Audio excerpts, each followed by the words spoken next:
Network News. Pasado alas 10 ng umaga ngayong araw nang sana ay kukunin na ng isang boom truck ang isang utility van na nahulog kahapon sa irrigation canal sa Zone 3 Flor de Lis, Milaor, Camarines Sur. Ang problema, ang boom truck nahulog din.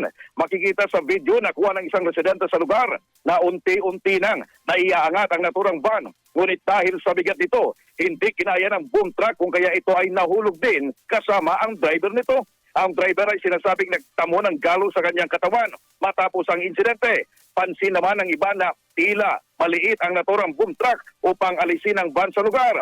Kung matatandaan, kahapon ng aksidenteng mahulog ang van sa naturang kanal sa kayang apat na katao na galing pa umano sa probinsya ng Rizal matapos itong dumalo sa isang kasal at pauwi na sana sa probinsya ng Albay. Ng aksidente itong nahulog. Nabuti na lang at wala namang ganong nasaktan sa insidente. Aminado ang driver na nakatulog ito habang nagmamaneho. Kasama mo sa RMN DWNX Naga, Radyo Man Kevin Alba Tatak. RMN RMN Network News.